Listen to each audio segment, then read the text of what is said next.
تو اس نے جا کے کہا کہ میں قریب کے گاؤں سے آیا ہوں اور میرے جانور کسی نے لیے، پیمنٹ نہیں کر رہا ہے، کسی نے بتایا کہ آپ یہاں کے مالک ہو، ہماری مدد کرو۔ تو امیہ بڑا حیران ہوا، تو اس نے پوچھا تمہارے پیسے کس نے مار لیے بھائی؟ کیونکہ خود بدماش تھا نا، تو اس نے سوچا بھی ہمارے علاوہ مکے میں دوسرا ایسا کون ہے کہ بھئی جس نے تمہاری پیمنٹ روک لی، بندے تو ہم ہی ہیں۔ تو وہ جو جس کی پیمنٹ رکی ہوئی تھی اس کو اس نے پوچھا تم نام بتاؤ اس کا، تمہارے پیسے کس نے مارے، کون تمہارے جانور لے کے پیمنٹ نہیں دے رہا؟ تو اس نے کہا کہ جناب اس کا نام تو ابو جہل ہے۔ اور جب امیہ نے سنا تو ہنسنے لگا زور زور سے۔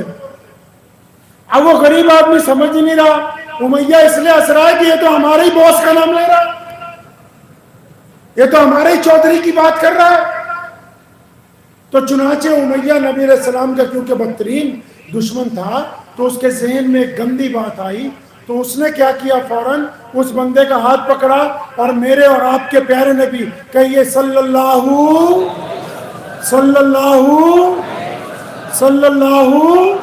ہاں ہمارے نبی صلی اللہ علیہ وسلم روزانہ بیت اللہ میں خانہ کعبہ سے ٹیک لگا کے بیٹھا کرتے تھے۔ تو اس نے امیہ نے اس بندے کا ہاتھ پکڑا اور خانہ کعبہ کی طرف اشارہ کیا اور اسے کہا کہ وہ دیکھتے ہو سامنے وہ سفید کپڑوں میں بیٹھے؟ اس نے کہا، کہتا بس ان کے پاس چلا جا، وہ تیرا کام بنا دے گا۔ یہاں ایک بات روک کے بتانا چاہتا ہوں کہ رسول اللہ کے بدترین دشمن امیہ کا جو گیا تو جہنم میں، اس کا بھی یہ یقین تھا کہ در رسول پر اگر کوئی چلا جائے گا تو خالی واپس آنے والا نہیں۔ اس نے کیوں بھیجا نبی علیہ السلام کے پاس؟ اس کو پتا، کیونکہ اسے پتا تھا کہ اگر نبی علیہ السلام کے پاس جائے گا تو اس کی سفارش کرنے جائیں گے، اور رسول اللہ جب جائیں گے تو ابو جہل تو موقع تلاش کر رہا ہے کہ کس طرح لڑائی ہو تو اس کو موقع مل جائے گا۔ تو چنانچہ وہ بندہ ہمارے نبی علیہ السلام کے پاس پہنچا۔ آپ نے اکثر سنا ہوگا ہمارے علماء سے، جن لوگوں نے ہمارے نبی علیہ السلام کو پہلی بار دیکھا تو ان کو حضور صلی اللہ علیہ وسلم کا نام نہیں پتا تھا، جو پہلی بار دیکھتے۔ اب بھی ہم بھی آپس میں اگر کسی کو پہلی بار دیکھتے ہیں اور ہمیں نام نہ پتا ہو تو ہم اس کی ظاہری شکل صورت سے کوئی نام رکھ لیتے ہیں، کسی کو لمبو بول دیتے ہیں، کسی کو گورا بول دیتے ہیں، کسی کو بلا بول دیتے ہیں، نہیں۔ تو جو نبی علیہ السلام کو پہلی بار دیکھتے تھے ان کو نام نہیں پتا ہوتا تھا، تو اپنی طور پہ ایک نام رکھتے تھے نبی علیہ السلام کا۔ اکثر لوگ کہتے تھے کہ یہ پیاری صورت والے۔ یہ ہماری جتنی حدیث کی کتابیں ہیں جو 1,24,000 کم و بیش صحابہ ہیں ان میں سے، اور جو بدری ہیں ان میں سے، جو عشرہ مبشرہ ہیں ان میں سے کسی نے نبی علیہ السلام کا حلیہ مبارک بیان نہیں کیا۔ نبی علیہ السلام کی پیاری صورت، آپ کی زلفیں، آپ کا چہرہ، آپ کی آنکھیں، آپ کی مہر نبوت، آپ کے کندھے، آپ کی پنڈلیاں، آپ کی جو خوبصورت جو منظر کشی کی ہے وہ ایک بدو عورت نے کی ہے جب نبی علیہ السلام مکے سے مدینہ المنورہ جا رہے ہیں، جس کو ام معبد کے نام سے ہم لوگ جانتے ہیں۔ ام معبد کے گھر جب نبی علیہ السلام گئے تھے نا تو وہ اکیلی تھی، گھر پہ کوئی تھا نہیں۔ ابو بکر صدیق نے پوچھا کچھ کھانے کے لیے؟ ہمارے پاس کچھ نہیں۔ تو ایک لاگر بکری لائی گئی، نبی علیہ السلام نے اس کی پشت پر ہاتھ رکھا، اس نے اتنا دودھ دیا کہ تمام برتن بھر گئے، اور آپ صلی اللہ علیہ وسلم اس کے گھر پر کچھ دیر رکے، سب نے کچھ دودھ پیا، اور گھر سے جب گئے شام کو جب ابو معبد آیا تو اس نے ام معبد سے پوچھا آج گھر میں رونق ہے، آج گھر میں رزق ہے، آج گھر میں خوشبو ہے، آج گھر میں کیف ہے، آج گھر میں سرور ہے، ہمارے گھر کون آیا تھا؟ تو ام معبد تو نام پوچھنا بھول گئی تھی، اس نے خود ہی نام رکھا، کہنے لگی ابو معبد آج ہمارے گھر پہ مبارک آیا تھا۔ مطلب ایسی ذات آئی تھی جس کے آنے سے سب مبارک ہو گئے۔ تب یہ جو بندہ نبی علیہ السلام سے ملنے پہنچا نا امیہ کی سفارش پر، تو آپ صلی اللہ علیہ وسلم کو دیکھتے ہی اس نے کہا یہ پیاری صورت والے آپ پر سلام ہو۔ اب نبی علیہ السلام نے اس کو جو دیکھ کر کہا، جو نبی نے کہا، تو وہ سن کے اس کی آنکھوں میں آنسو آ گئے۔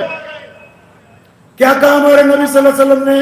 اس کے سلام کا جواب دے کے یہ کہا نبی علیہ السلام نے کہ تم تو مجھے پریشان مسافر لگتے ہو اور لگتا یہ ہے کہ تم بھوکے بھی ہو. اس کی آنکھوں میں آنسو آ گئے. کہنے لگا ہاں پیاری صورت والے میں پریشان بھی ہوں, مسافر بھی ہوں, بھوکا بھی ہوں. نبی علیہ السلام اٹھ کے کھڑے ہوئے, اس کا ہاتھ پکڑا, فرمایا چلو میں تمہیں گھر لے کے چلتا ہوں. پہلے اس کا منہ ہاتھ دھلوایا, اس کو کھانا کھلوایا اور پھر پوچھا کہ بتاؤ کیا کام ہے. اب لیڈر لوگ بھی سنو, آج ہمارے پاس جب کوئی غریب کام کروانے آتا ہے نا, ہم بولتے ٹائم نہیں ہے, مطلب کی بات بتاؤ تاکہ سیدھا فون کر دیں. ہم بولتے ہیں پوری قصہ کہانی نہیں سناؤ, مدعے کی بات بتاؤ تاکہ سیدھا کوتوال کو یا ڈپٹی کمشنر کو یا جس بھی آفیسر کو کہنا ہے بس مطلب کی بات بتاؤ, ہم کو یہ قصہ نہیں سننا تمہارا, ہم کو تمہارا درد نہیں سننا, تمہاری تکلیف نہیں سننی, تمہارے جذبات کو نہیں سننا, بس ہم تو پروفیشن کے لیے بیٹھے ہوئے ہیں. تم آؤ اپنی چھوٹی سی بات بتاؤ تو ہم فون اٹھا کے فون کریں اور تم جاؤ. لیکن میرے نبی علیہ السلام کی کیا سنت ہے. اس بندے سے پوچھا آپ بتا بھائی کیا کام ہے. اس نے بات بتائی کہ میں قریب کے گاؤں میں رہتا ہوں, چند اونٹ لے کے آیا, وہ بھی ادھار کہ بیچوں گا, کچھ پیسے مجھے بچ جائیں گے, کچھ اونٹ والوں کو مل جائیں گے, تو اونٹ یہاں کے بیچے, جس نے خریدے پیمنٹ نہیں دے رہا ہے, روز اس کی کوٹھی پہ جاتا ہوں, کہتا ہے شام کو آؤ, روز جاتا ہوں شام کو آؤ. تو نبی علیہ السلام نے پوچھا کون ہے بھائی جو تمہارے پیسے نہیں دے رہا. تو اس نے کہا جی اس کا نام تو ابو جہل ہے. ادھر امیہ نے اپنے غلام کو جاسوس بنا کے پیچھے بھیجا کہ جب نبی علیہ السلام اور ابو جہل کا ٹکراؤ ہوگا تو تم نے ہمیں آ کے بتانا ہے تاکہ نعوذ باللہ ہم اس تماشے میں شریک ہو جائیں. تو جب نبی علیہ السلام نے سنا کہ ابو جہل نے پیمنٹ روک رکھی ہے تو یہ نہیں کہا کہ وہ میرا دشمن ہے, یہ نہیں کہا کہ میری اس کی بنتی نہیں ہے, یہ نہیں کہا کہ وہ میری مخالفت کرتا ہے. اس کا ہاتھ پکڑا, قربان جاؤں رسول اللہ صلی اللہ علیہ وسلم پہ, فرمایا چلنا ہم جا کے دلوا دیتے ہیں تیرے پیسے اس سے. پتہ یہ لگا کہ غریب آدمی کا کام کروانے کے لیے اس کے ساتھ چل کر جانا بھی محمد رسول اللہ کی, ارے کس کی سنت ہے جی؟ رسول اللہ کی سنت ہے. اب نبی علیہ السلام چل پڑے اس بندے کو لے کے, پیچھے پیچھے جاسوس بھی جا رہا ہے. اب اللہ کے نبی علیہ السلام نے جا کے ابو جہل کا دروازہ کٹکھٹایا. ابو جہل اندر سے باہر آیا, اس نے دیکھا سامنے محمد رسول اللہ کھڑے صلی اللہ علیہ وسلم اور وہ بندہ بھی کھڑا ہے. تو اس نے نبی علیہ السلام کی طرف ابھی کچھ کہا ہی نہیں کہ آپ صلی اللہ علیہ وسلم نے اسے ڈانٹا کہ کیوں اب غریبوں سے بھی پنگے لے گا. آپ کو میں دیسی زبان میں سمجھا رہا ہوں. تو آپ صلی اللہ علیہ وسلم نے غریبوں نال بھی پنگے, ارے برابر کے بندے سے لڑا جاتا ہے. لڑائی بھی جب ہوتی ہے تو برابر کے لوگوں سے ہوتی ہے, دشمنی برابر کے لوگوں سے ہوتی ہے.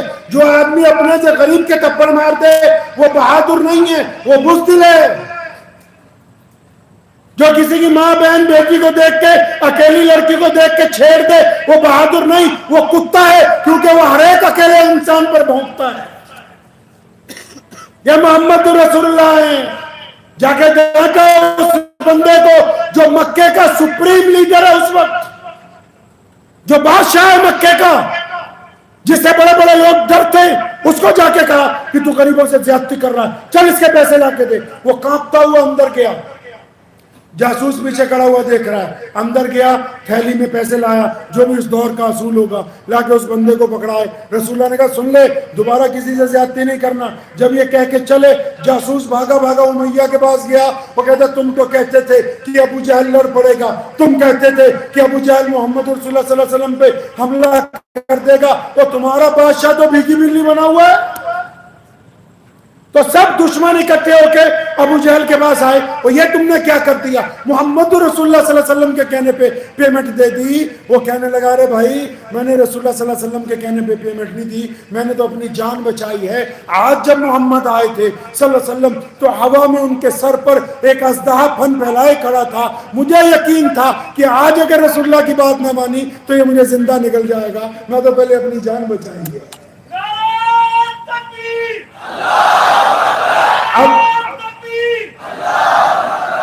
اب جب وہاں سے نبی علیہ السلام واپس چلیں, اور سنیے حیرت کی بات, چند گلیاں پار کرنے کے بعد ہم لوگ تو آج چاہتے ہیں نا کہ کسی کو کچھ دے دیں تو پہلے وہ یوٹیوب پر آ جائے. ہمارا تو یہ مسئلہ ہے نا کہ غریب کو آٹے کی تھیلی بھی دیں، ایک کمبل بھی دیں، تو اس کی فوٹو ساتھ میں آنی چاہیے۔ ہم کہتے ہیں کہ جس کا کام کروائے وہ ہمارا غلام بن جائے محلے میں، اور ایک ایک بندے کو بتائے کہ فلاں میاں جی نے اس کا کام کروایا۔ اب نبی علیہ السلام جب وہاں سے واپس چلے تو اس کو کہتے ہیں بھائی اجازت ہے میں جاؤں؟ کسی نے کیا خوب مصرع کہا ہے کہ خود ہی بھیک دیں، خود ہی کہیں منگتے کا بھلا ہو۔ دے بھی محمد رسول اللہ خود رہے ہیں اور دعا بھی دیتے ہیں کہ تمہارا بھلا ہو جائے۔ اب نبی علیہ السلام نے جب کہا کہ اچھا بھائی چلتے ہیں، تو اس بندے نے نبی علیہ السلام کا ہاتھ پکڑا، اے پیاری صورت والے اپنا نام تو بتائیے، آپ ہیں کون؟ اور آج کس چیز کا پنگا پڑا ہوا ہے جی؟ حذیفہ بھائی بیٹھے ہیں، میرے بڑے بھائی ہیں، ان کے حکم سے ہی آیا ہوں ورنہ میں آج آنے والا نہیں تھا۔ تو ہم لوگوں کو یہ تجربہ ہے، ہم نے اپنے اپنے والدین کی، والد صاحب کی زندگی میں جو دیکھا کہ آج کل زیادہ پنگا تو مولویوں کے نام کا بھی پھنسا ہوا ہے۔ اگر اشتہار میں نام اوپر نیچے ہو جائے تب بھی جھگڑا ہو گیا۔ اب یہاں وہ بندہ نبی علیہ السلام سے پوچھنا چاہ رہا ہے کہ آپ کون ہیں؟ جنہوں نے میری مدد کی، میں گاؤں واپس جاؤں گا، کیا بتاؤں گا 10 دن لیٹ آیا ہوں، کس نے میری مدد کی، کیسے پیمنٹ آئی؟ نبی علیہ السلام کہتے ہیں نام میں کیا رکھا ہے، کام ہو گیا چلو۔ یہاں تو ٹرسٹی آپس میں لڑ رہے ہیں، آپ کے مدرسے کی بات نہیں کر رہا، پورے ہندوستان کی پردھان آپس میں لڑ رہے ہیں کہ بولے ہمارا نام اشتہار میں نہیں آیا، ہمارا نام اخبار کی خبر میں نہیں آیا، بڑے بڑے لوگ لڑ رہے ہیں۔ اور رسول اللہ کیا کہہ رہے ہیں؟ اس بندے نے ضد کی کہ نہیں اپنا نام بتائیے۔ ہمارے نبی علیہ السلام جب اپنا نام بتاتے تھے تو ان لفظوں میں بتاتے تھے کہ میں محمد ہوں، اللہ کا رسول۔ یہی حضور صلی اللہ علیہ وسلم کی انگوٹھی مبارک پر بھی یہی خدا ہوا تھا کہ محمد ہوں، اللہ کا رسول ہوں، یہ آپ صلی اللہ علیہ وسلم کا عہدہ ہے۔ تو آپ صلی اللہ علیہ وسلم نے اس کو نام بتایا تو آپ صلی اللہ علیہ وسلم کو اس نے ہاتھ پکڑ لیے کہ یا رسول اللہ آپ کے بارے میں تو میں بہت سنتا آیا ہوں 10 دن میں، یا رسول اللہ صلی اللہ علیہ وسلم مجھے تو مکے کے بچے نے آپ کے بارے میں بتایا۔ اچھا بھائی کیا بتایا؟ فرمایا جو کچھ بتایا سچ بتایا۔ ارے کیا بتا دیا لوگوں نے؟ لوگ یہ کہتے تھے کہ اس شہر میں ایک اللہ کے رسول ہیں جن کا نام محمد ہے صلی اللہ علیہ وسلم، لیکن آپ کے دشمنوں نے مجھے بار بار ایک بات کہی تھی کہ سب سے ملنا، محمد سے مت ملنا صلی اللہ علیہ وسلم، کہ اگر کوئی ان سے مل لیتا ہے تو پھر وہ انہی کا ہو کے رہ جاتا ہے۔ یا رسول اللہ صلی اللہ علیہ وسلم اب تو میں مل لیا، اب آپ مجھے کلمہ پڑھا دیجئے۔ اب نبی علیہ السلام ایک گلی سے گزر رہے ہیں، ایک بندہ چکی چلاتا ہوا رو رہا ہے۔ آپ صلی اللہ علیہ وسلم اس کی طرف متوجہ ہوئے، اے بھائی روتا کیوں ہے؟ وہ بھی بڑا حیران ہے، کہتا ہے اس جگہ سے تو بہت سے لوگ گزرتے ہیں، میں غلام ہوں، کالا ہوں، حبشی ہوں، آپ کو کیا ضرورت ہوئی میرا دکھ درد بانٹنے کی؟ آپ صلی اللہ علیہ وسلم پوچھتے روتا کیوں ہے؟ کہتا نہیں بخار چڑھا ہوا ہے۔ پھر چکی کیوں چلاتا ہے؟ کہ مالک میری پٹائی کرے گا۔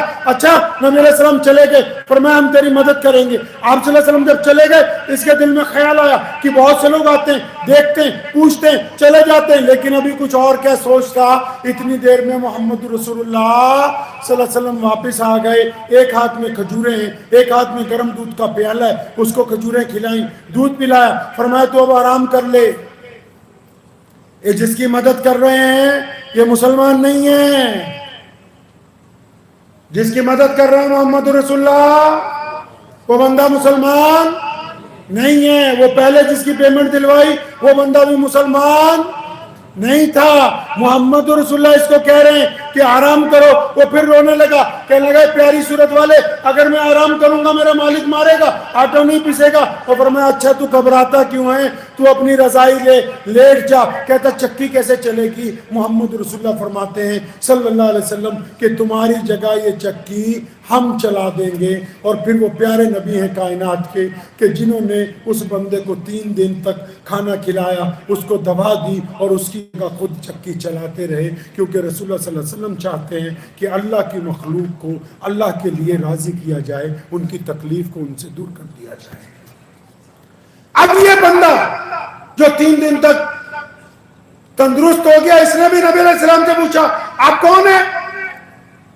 اب جب نبی علیہ السلام نے بتایا میں محمد اللہ کے رسول، ہاتھ پکڑ کے کھڑا ہو گیا، امیہ کا غلام تھا نا یہ، یا رسول اللہ صلی اللہ علیہ وسلم آپ کے تو قصے روز سنتا ہوں، روز شام کو جب امیہ آتا ہے وہ یہی روتا رہتا ہے کہ آج محمد صلی اللہ علیہ وسلم ادھر چلے گئے، آج محمد صلی اللہ علیہ وسلم کے ساتھ فلاں نوجوان چلا پایا، آج محمد صلی اللہ علیہ وسلم کے ساتھ ابو بکر کو دیکھا، آج محمد صلی اللہ علیہ وسلم کے ساتھ عمر خطاب کو دیکھا، آج محمد صلی اللہ علیہ وسلم کے ساتھ علی مرتضیٰ کو دیکھا۔ یا رسول اللہ میں تو آپ کو اچھی طرح جانتا ہوں۔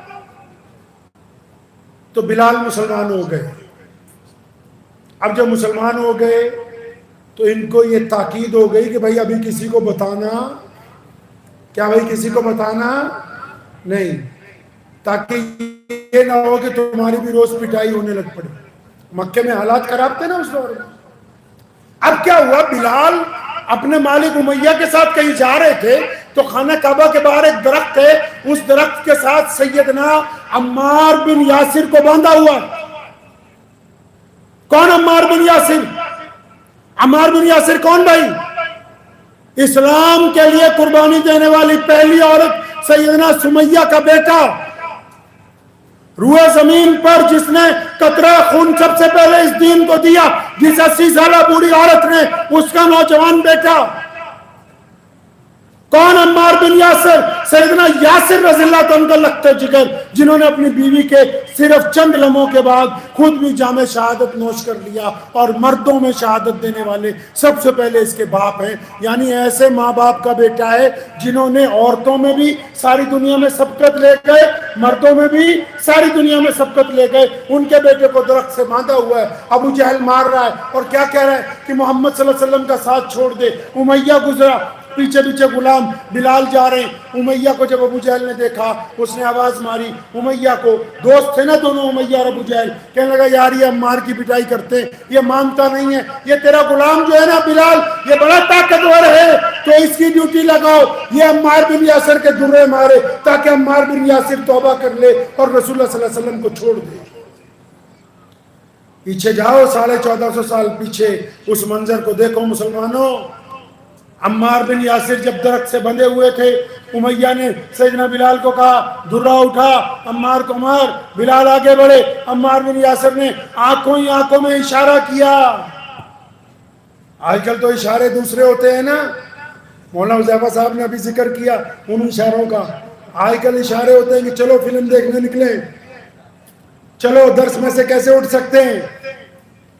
وہ عمار بن یاسر نے اشارہ کیا بلال رضی اللہ عنہ کو کہ یہ جو تجھے کہتے ہیں مجھے مارو تو تم مجھے مارو، اگر تم مجھے نہیں مارو گے تو تمہارا راز کھل جائے گا۔ بلال آگے بڑھے، زمین پر درہ گرا ہوا تھا، اس کو اٹھایا، ایک نظر عمار بن یاسر کی طرف دیکھا، درہ ہوا میں تیز تیز لہرانے لگے، اچانک پوری طاقت سے پلٹے اور وہ درہ ابو جہل کے منہ پر پھینک کے مارا اور فرمایا ابو جہل تو کیا سمجھتا ہے کہ عمار اکیلا، میں بلال بھی تو محمد رسول اللہ کا غلام۔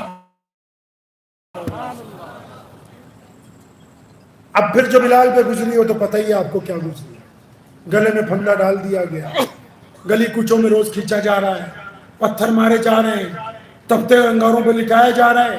اور بلال کا روز کا کام کیا ہے؟ وہ گلی کوچوں میں، آپ کو آپ کی زبان میں سمجھاتا ہوں، وہ گلی کوچوں میں صبح کو نکل جاتا ہے اور زور زور سے نعرے لگاتا ہے محمد الرسول اللہ زندہ باد، زور زور سے کہتے ہیں آہدن آہدن۔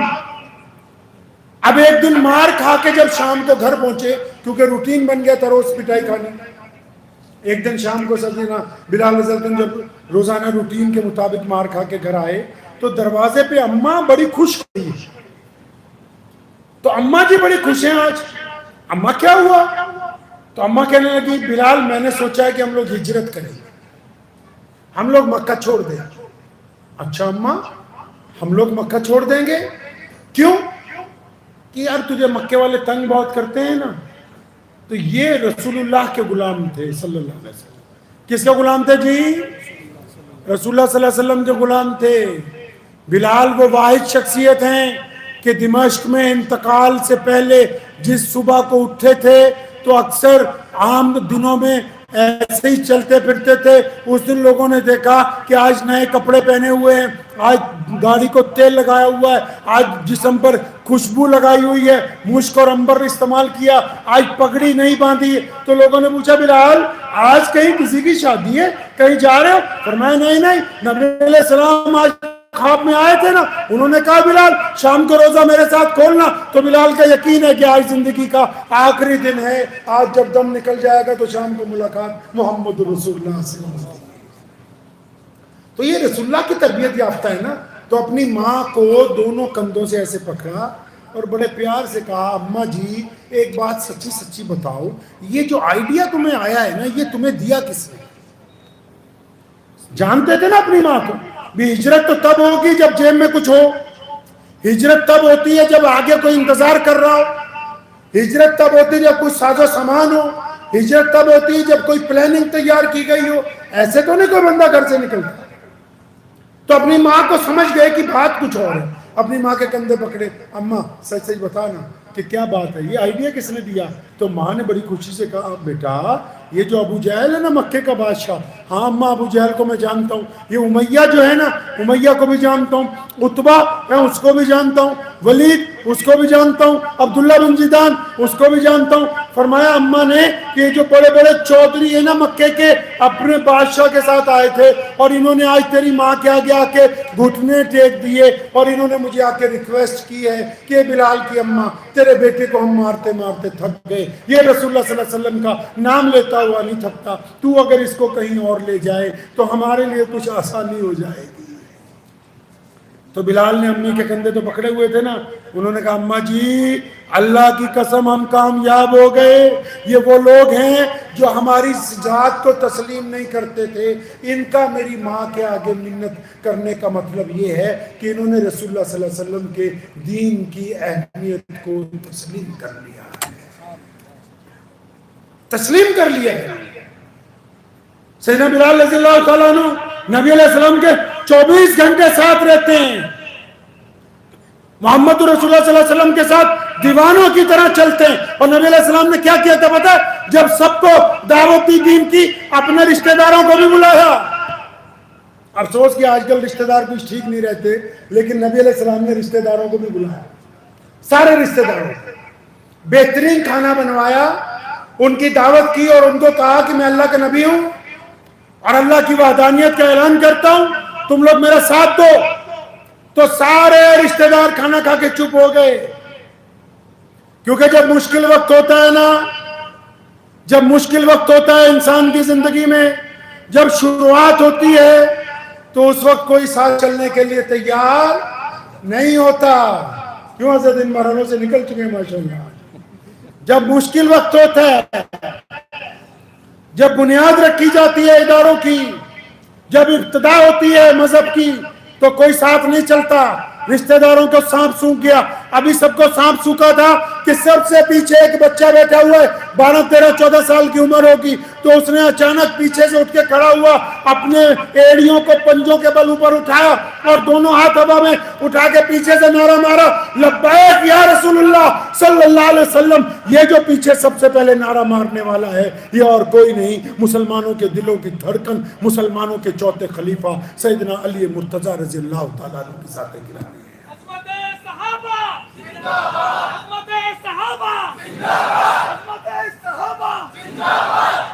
اب نبی علیہ الصلوۃ والسلام ایک دن خانہ کعبہ میں گئے. تھوڑا شارٹ کر کے آپ کو سمجھا رہا ہوں, بیچ کے کچھ واقعات پھر کبھی آج جتنا گلا اجازت نہیں. ایک دن خانہ کعبہ میں گئے, عثمان بن طلحہ کے پاس چابی ہے خانہ کعبہ کی. میں یار چابی دے ذرا, ہم نے نماز پڑھنی. تو اس نے آگے سے سخت بات کہی, کہنے لگا کہ اگر قریش کا بچہ بھی آ جائے تو چابی دے دوں گا, آپ کو نہیں دوں گا. اب سنو غیرت کس کو کہتے ہیں, غیرت کیا ہوتی ہے وہ سنو. نبی علیہ الصلوۃ والسلام نے یہ نہیں کہا کہ تو بچپن کا جاننے والا ہے, یہ نہیں کہا کہ ہماری برادری کا ہے, یہ نہیں کہا کہ ہم ایک محلے میں رہتے ہیں, یہ نہیں کہا کہ بیت اللہ کا متولی میرا دادا ہے, یہ نہیں کہا کہ حجر اسود کو میں نے خود اپنے ہاتھوں سے اٹھا کے اس وقت لگایا جب مکے کے سب لوگ آپس میں ایک دوسرے کی گردن اتارنے کے لیے تیار تھے. یہ نہیں کہا کہ میں ابراہیم علیہ السلام کا بیٹا ہوں، یہ گھر میرے دادا نے تیار کیا، نہیں نہیں. جب اس نے کہا نا چابی نہیں دوں گا، یہ ہاتھ اٹھایا، اس کے کندھے پہ 2-3 تھپکیاں ماری، فرمایا ابن طلحہ ایک وقت آئے گا یہ چابی ہم تجھ سے واپس لے لیں گے اور پھر جس کو ہم چاہیں گے اس کو دی جائے گی. نہیں سمجھے بات؟ پھر سمجھاتا ہوں.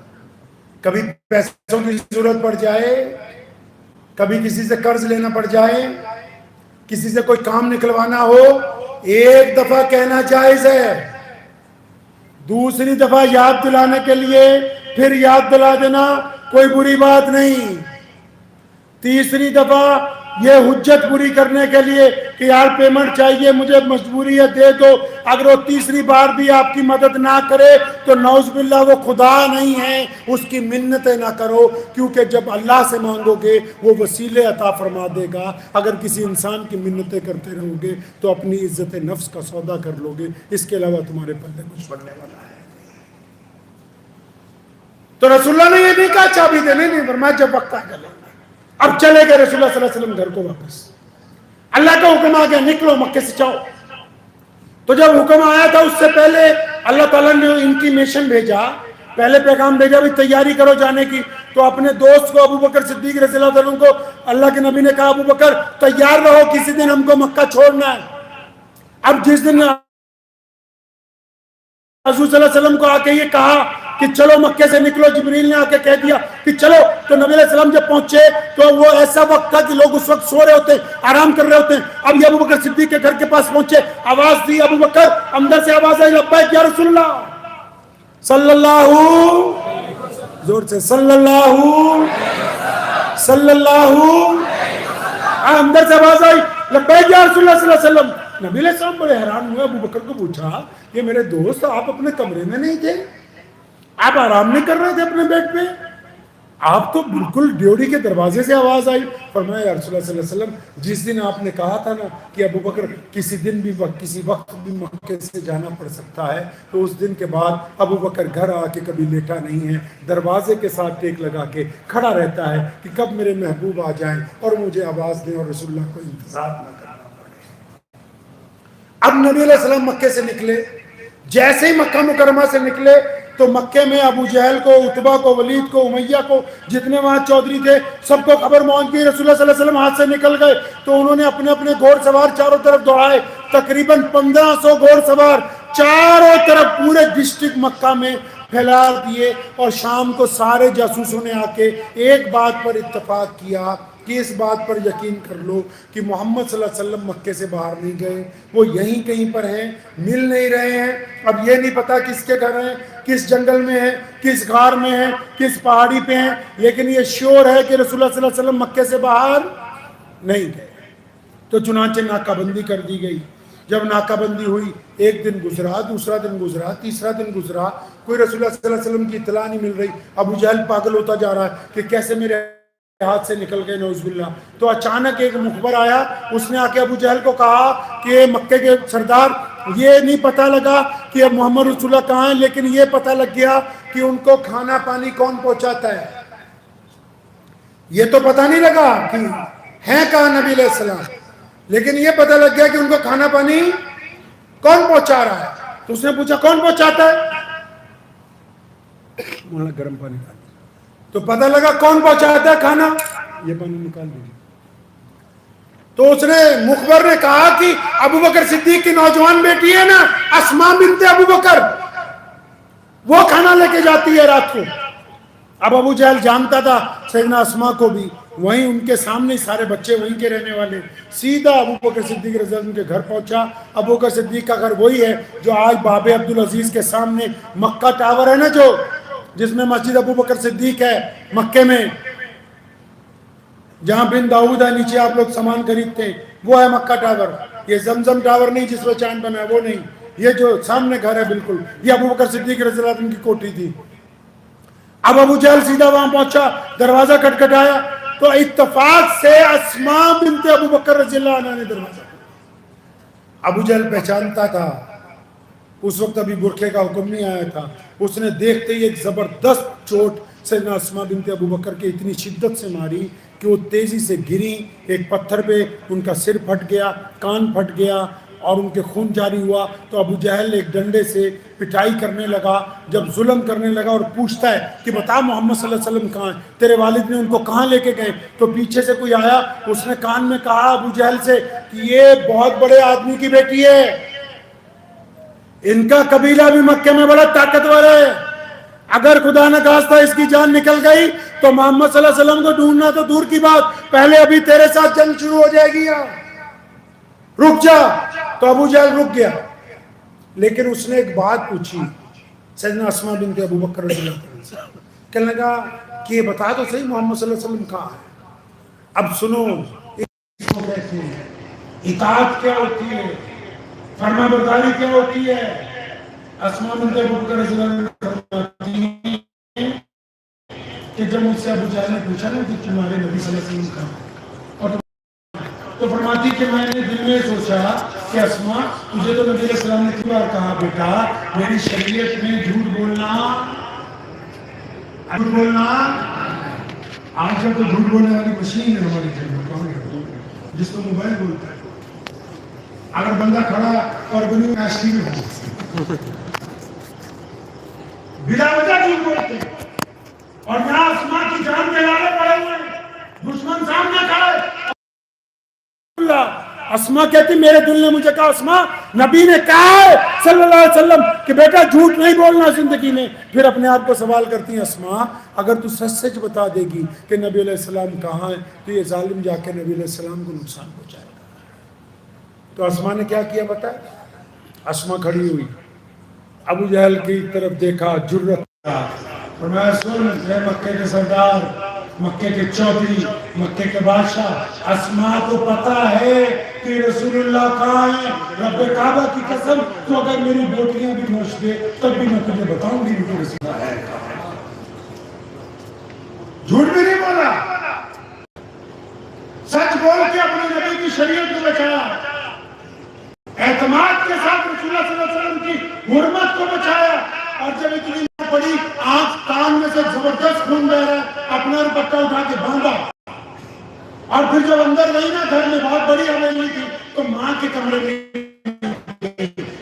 بہنوں کے کمرے میں نہیں گئی. ارے سبحان اللہ کیا رضی اللہ تعالیٰ اجمعین. وہ سیدھی جا کے دوبارہ کچن میں اور پھر سے خادموں کے ساتھ رکھ کے کھانا تیار ہو گیا. کھانا تیار ہو گیا، اب اسماء بیٹھ گئی. رات پہلا آیا پہر گزر گیا، دوسرا پہر آیا گزر گیا. جب دیکھا مخبر بھی سو گئے تو تیسرے پہر اسماء پھر نکلی. پھر نبی علیہ السلام کے پاس غار میں پہنچ گئی.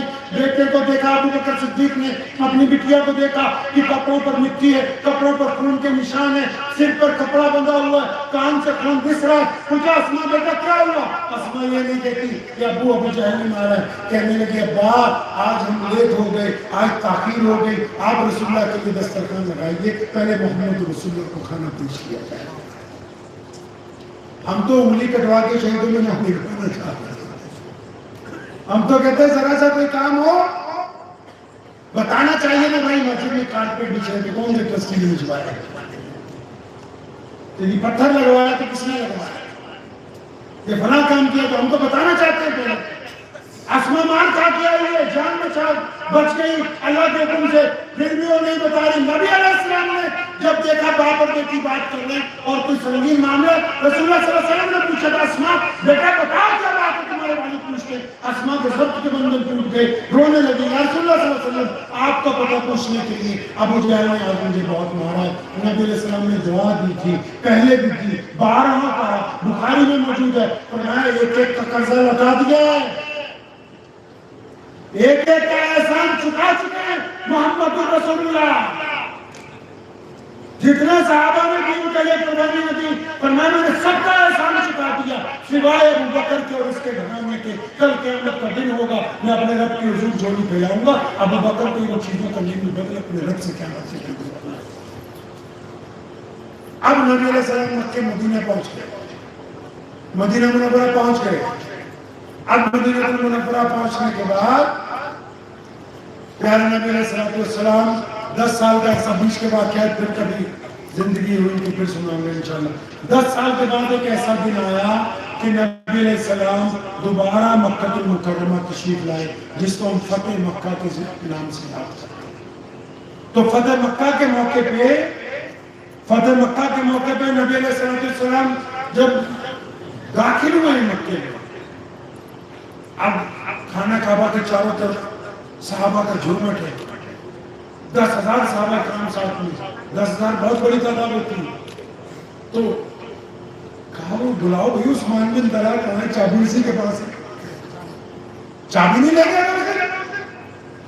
اب عثمان بن طلحہ گھر بیٹھا اپنی بیوی کو کہنے لگا میں نے ابو جہل کی میٹنگ اٹینڈ کی، میں نے عتبہ کی میٹنگ اٹینڈ کی، میں بڑے بڑے بادشاہوں کے پاس گیا، وہ رسول اللہ صلی اللہ علیہ وسلم کے خلاف بڑی بڑی باتیں کرتے تھے، لیکن مجھے وہ تھپکی یاد آتی تھی، رسول اللہ نے کہا تھا ایک وقت آئے گا کہ چابی ہم نے لے لینی تیرے سے، چابی واپس لیں گے ہم، وقت آ گیا وہ۔ اور یہ پہلی فتح مسلمانوں سنو، یہ دنیا کی پہلی فتح ہے کہ فتح مکہ پہ میرے نبی نے کسی کا خون نہیں بہایا۔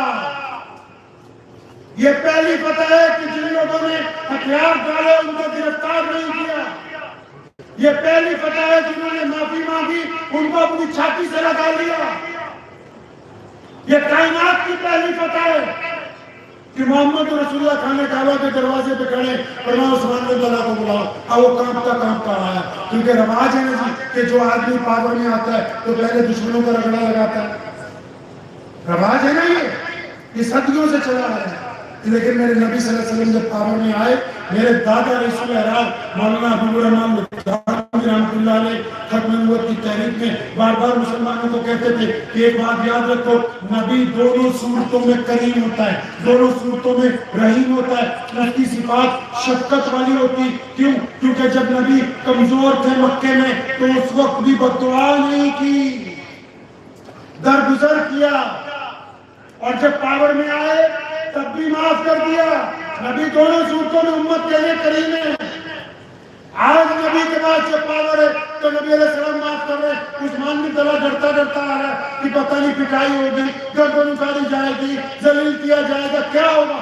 آئے رسول اللہ نے چابی دی، بیت اللہ کو کھولا، پاک کیا۔ رسول اللہ نے جب 2 نفل پڑھے، باہر نکلے، جب تالا لگایا، عثمان بن طلحہ سر جھکائے سامنے کھڑا تھا، اور فرمایا ابن طلحہ ادھر آ میرے پاس۔ وہ قریب آئے، فرمایا چابی پکڑ، اب قیامت تک کے لیے تیری اولاد میں باقی رہے گی۔ سیدنا عثمان بن طلحہ کہتے ہیں وہ چابی میری طرف نہیں آئی، لا الہ الا اللہ محمد رسول اللہ کی دولت آئی۔ میں نے اتنا کریم رسول دیکھا ہی نہیں کہ جو دشمنی کرنے والوں کو بھی موقع دی تو معاف کر دینے والے۔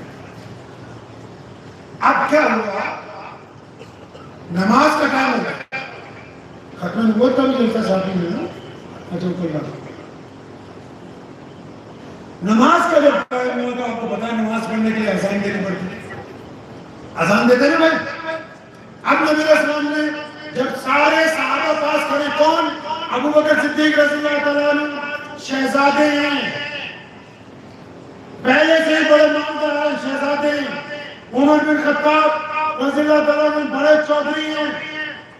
عثمان بن نورین رضی اللہ تعالیٰ عنہ بہت بڑے آدمی ہیں۔ مولا علی کرم اللہ وجہ نبی علیہ السلام کے اہل بیت میں سب سے آگے اور بیت اللہ کے متولیوں میں سے ہیں۔ رسول اللہ کے چچا حضرت عباس، سیدنا عبداللہ بن زبیر، ابو عبیدہ بن جراح رضی اللہ عنہ امیر الامت، خالد بن ولید رضی اللہ عنہ جیسا جنرل، ککرائے صحابہ سے ابو ذر غفاری رضی اللہ عنہ۔ ارے ایسے ایسے لوگ موجود ہیں کہ پورا جھرمٹ بنا ہوا ہے، بڑے بڑے چودھری کھڑے۔ تو نبی علیہ السلام نے سب کی طرف دیکھا تو اچانک پوچھا بھائی میرا بلال کہاں ہے؟ بلال نظر نہیں آ رہا۔ اب صحابہ سمجھ گئے کہ اذان دینی ہے تو کس کو پوچھ رہے ہیں جی؟ بلال کو۔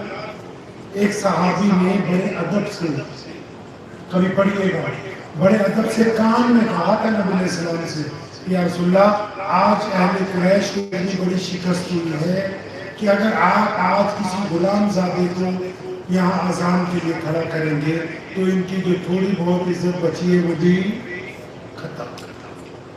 تو نبی علیہ السلام ناراض ہو گئے، فرمایا اچھا جب محمد رسول اللہ کے لیے مال کھانے تو بلال کھائے، آج ملائی کھانے کا ٹائم آیا تو کوئی اور نہیں، بلال کو بلاؤ، بلال آن کا ہوتا ہے۔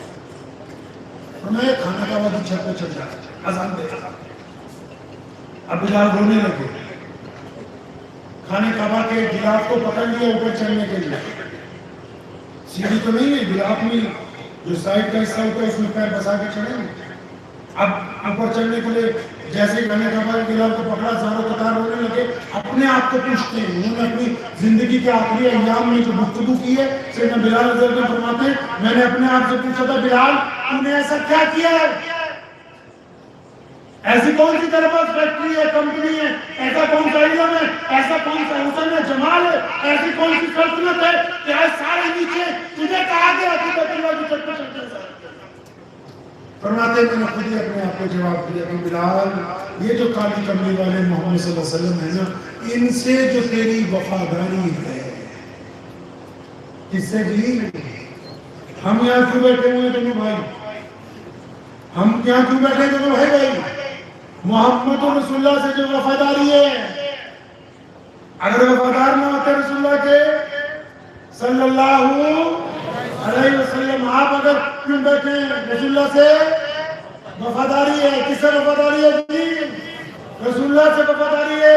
بلال نے یہ بات سمجھائی کہ میں نے اپنے دل کو کہا بلال یہ جو محمد رسول اللہ کی جو وفاداری کرتا ہے نا, یہ اس وفاداری کا نتیجہ ہے کہ آج سارے نیچے کریں اور تجھے رسول اللہ صلی اللہ علیہ وسلم نے خانہ کعبہ کی چھت کے اوپر چڑھا دیا اذان دینے کے لیے.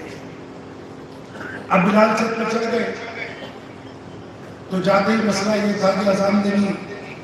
تو فرماتے ہیں کہ جب میں مدینے میں تھا تو مکے کی طرف مل کر کے اذان دیتا تھا. اب مکے میں آیا تو بیت اللہ کی طرف مل کر کے اذان دے رہا تھا. اب بیت اللہ کی چھت پہ چڑھ گیا تو میرے دل نے کہا بلال اب کعبہ کی طرف ہے, اب کعبہ کہاں, کعبے کی چھت پہ تو کبھی نماز ہی نہیں ہوتی, کعبے کے اندر ہوتی ہے, کیونکہ کعبے کی جو دیواریں ہیں نا وہ قبلے کا درجہ رکھتی ہیں. باہر سے اس کی طرف منہ کریں تب بھی وہ قبلہ, اندر سے باہر کی طرف منہ کریں تو تب بھی وہ قبلہ. وہ دیواریں اللہ نے ان کو قبلے کا درجہ دیا. تو بلال چھت پہ چڑھ گئے, کہنے کہ یار میں نے اوپر چڑھتے سوچا بلال اذان کس طرح منہ کر کے دیں گے, اذان تو قبلے کی طرف منہ کر کے دیتے. اور میں دیر نہیں لگائی کیونکہ یہ محمد رسول اللہ صلی اللہ علیہ وسلم کے غلام ہے نا, ایک انگلی اپنے کان میں دی, اپنا چہرہ اور شہادت والی انگلی خانہ کعبہ کے صحن میں, جس طرح محمد رسول اللہ کھڑے تھے, جس طرح محمد رسول اللہ کھڑے تھے اس طرح مل کر کے اذان لینے لگے تاکہ قیامت تک کے لوگوں کو یہ بتا دو کہ کعبے کا اگر کوئی کعبہ ہے تو وہ محمد رسول اللہ ہے.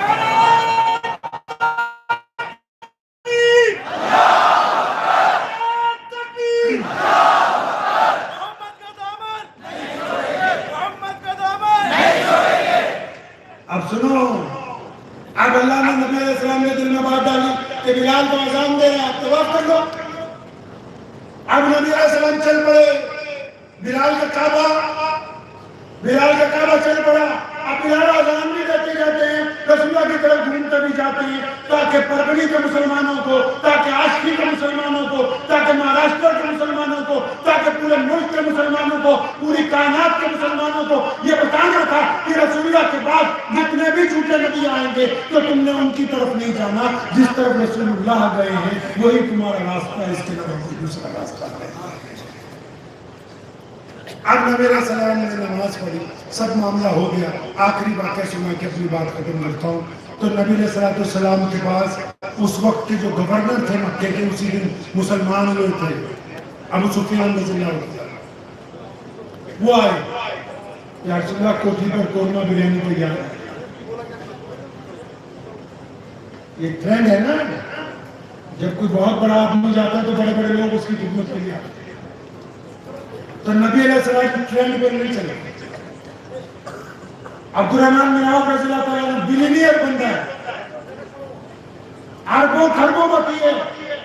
عثمان بن نورین رضی اللہ عنہ کی کوٹھی بھی وہی ہے. الگ الگ صحابہ نے کہا یا رسول اللہ ہمارے گھر چلے. اچھا ادھر مکے میں ایک گلی میں ایک چھوٹا سا گھر ہے 50-60 کا بیت اللہ کے قریب. تو اس گھر میں ایک عورت بیٹھی ہوئی ہے, اس کا نام ام ہانی ہے. وہ اپنے بچوں کو لے کے بیٹھی ہے اور روز ان کو رسول اللہ صلی اللہ علیہ وسلم کے قصے سناتی ہے, روز نبی علیہ السلام کے واقعات سناتی ہے. آج بچے اس کے پیچھے پڑے ہوئے ہیں, اماں تو تو 10 سال سے کہتی تھی کہ محمد صلی اللہ علیہ وسلم تیرے بھائی ہیں، وہ تیرے سکے چچا کے بیٹے ہیں، یہ تو 10 سال سے میں کسے سناتی ہے کہ محمد صلی اللہ علیہ وسلم کا بچپن تیری گود میں گزرا، تو 10 سال سے یہ بتا رہی ہے کہ محمد صلی اللہ علیہ وسلم کو تو نے اپنے سامنے جوان ہوتے ہوئے دیکھا ہے۔ اماں تو روز کہتی ہے کہ وہ تیرے بھائی لگتے ہیں۔ اماں تیرے بھائی نے آج مکہ فتح کر لیا، آج ساری سلطنت ان کی ہے۔ اماں یہ تو بتا کہ کیا ہمارے ماموں بھی کبھی ہمیں ملنے کے لیے آئیں گے؟ تو سیدنا ام ہانی رضی اللہ تعالیٰ نے جذبات میں آ کے اپنے بچوں کو یہ کہا، ان کے ذہن میں یہ بات تھی، ان کے ذہن میں یہ بات تھی کہ پتہ نہیں وہ آئیں گے یا نہیں آئیں گے۔ بیٹا بیٹھ جاؤ گی 5 منٹ بیٹھ جائیے، سب لوگ بیٹھ جائیے، مولانا 5 منٹ بیٹھ جائیے، کل بات پوری ہونے نہیں۔ تو ام ہانی رضی اللہ عنہ کے دل میں یہ بات ہے کہ اپنے رسول اللہ صلی اللہ علیہ وسلم کے ساتھ اتنے ہزاروں لوگ آئے، پتہ نہیں ان کو یاد ہوگا کہ نہیں یاد ہوگا، تو انہوں نے جذبات میں آ کے کہا کہ ہاں بیٹا، تو اتنی دیر میں کسی نے دروازے پر دستک دی، تو ام ہانی نے جذبات میں پوچھا کون ہے دروازے پر، تو ادھر سے آواز آئی ہانی اور دروازہ کھولنا، وہ تیرا بھائی محمد رسول اللہ۔ اب نبی علیہ السلام پہنچ گئے اکیلے، کس کے گھر گئے جی؟ اپنی غریب بہن کے گھر۔ کس کے گھر؟ غریب بہن کے گھر۔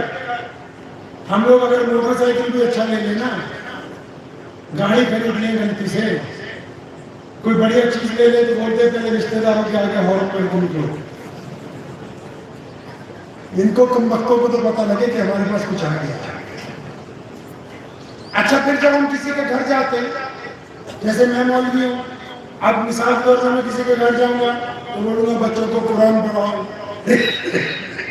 ان کو نماز پڑھاؤ، اور اگر کوئی چیزیں لگا کے آ جائے، ہمارے حضرت کا حالت مشہور ہے زیادہ بھائی کہ جب بندہ کہتے پنجابی چکنے جو بندہ حج کر کے آتا ہے نا، وہ سمجھتا ہے میں کل ہی مسلمان ہے، باقی سارا پہ نکاح پڑ ہے۔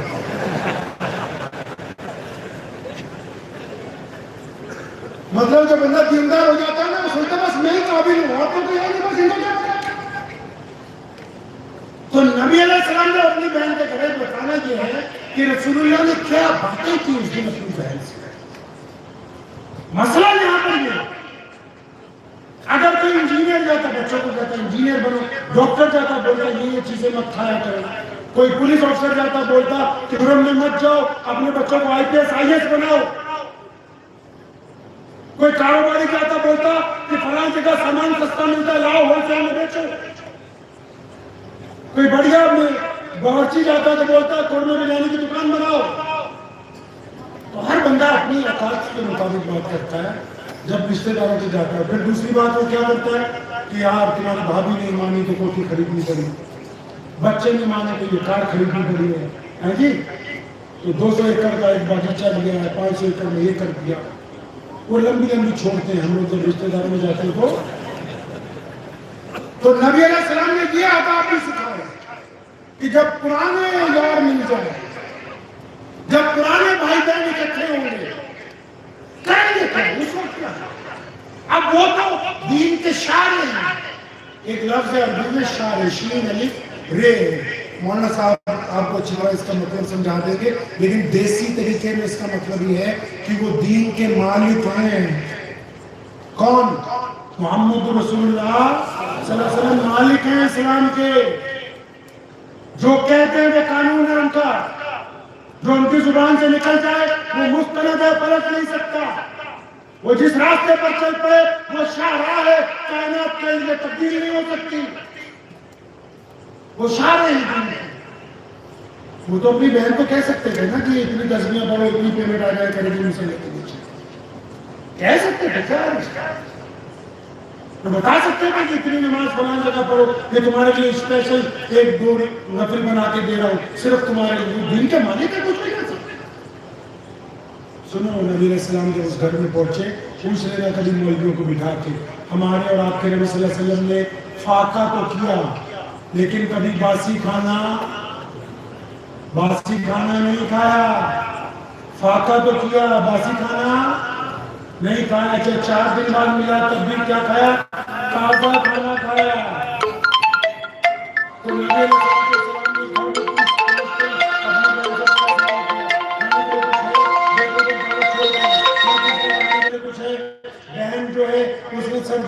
کہا نہیں وسلم آج گھر میں کچھ نہیں ہے. تو پھر اچانک اس کو یاد آیا یا رسول اللہ صلی اللہ علیہ وسلم ایک ڈش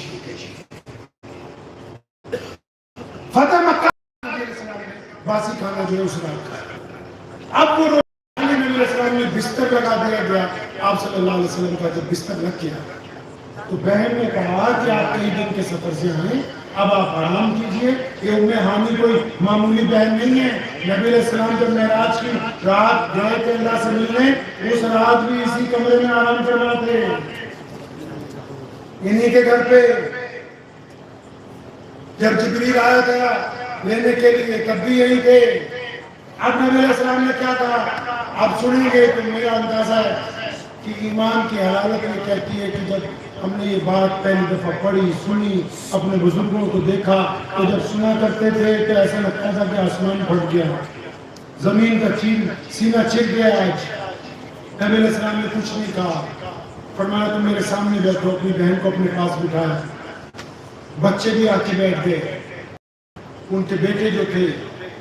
اب نبی علیہ السلام نے آپ صلی اللہ علیہ وسلم کی پلکیں جھکی ہوئی ہیں, اپنی بہن کو سامنے بٹھا لیا. بڑی حیران ہے, یا رسول اللہ صلی اللہ علیہ وسلم آرام نہیں کریں گے؟ فرمایا نہیں, ہمیں آج آرام نہیں کرنا ہے.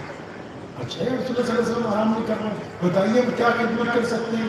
اب نبی علیہ السلام نے اپنی بہن کو اپنے سامنے بٹھایا, ان کو کہہ رہے وہ عمر میں بڑی ہے, نبی علیہ السلام کی عمر میں خاصی بڑی ہے, تقریباً 15-20 سال بڑی ہے. تو نبی علیہ السلام اپنی بہن کو کیا کہہ رہے ہیں کہ ہاں نہیں, آپ کو پتہ ہے ایک بات, آپ کو پتہ ہے کہ جب میں اپنی والدہ کے شکم میں تھا, اپنی ماں کے پیٹ میں تھا نا, تو میرے ابو حضرت عبداللہ کا انتقال ہو گیا.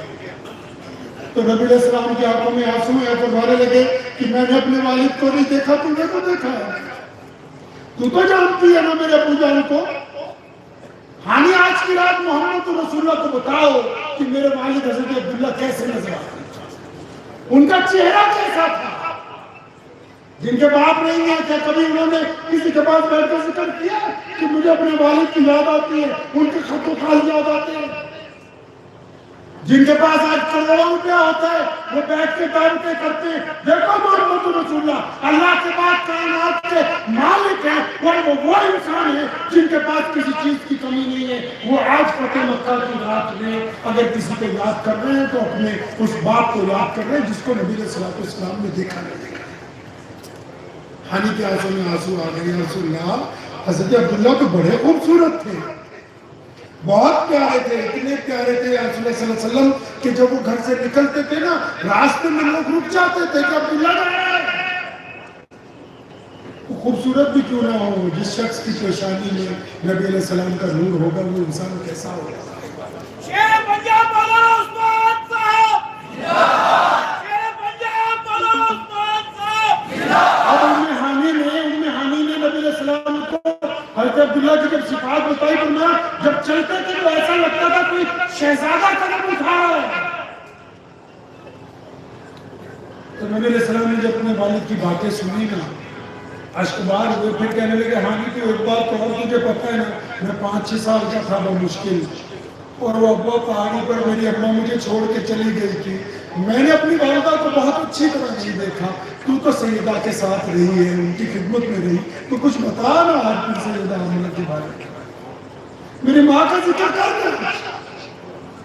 آج پتہ ہے مکہ کے موقع پہ میں چاہتا ہوں کہ تم مجھ سے میری ماں کا ذکر کرو, میرے والد کا ذکر کرو. ام ہانی کہتی کہ میں نے سیدہ آمنہ کی جب صفات بیان کی, نبی علیہ السلام نے کہا کہ اچھا تو کچھ اپنے دادا کے بارے میں بتایا. نا یہ سمجھایا دنیا کے لوگوں کو نبی علیہ السلام نے کہ کسی بھی مقام پر جب پہنچ جاؤ تو پھر جا کے ڈھینگے مت ہانکنا, اس وقت ان لوگوں کو یاد کرنا جو اس وقت تمہارے ساتھ تھے جب دنیا میں تمہارے ساتھ کوئی دوسرا تھا. یہ نبی علیہ السلام کا کردار ہے, یہ محمد رسول اللہ ہے.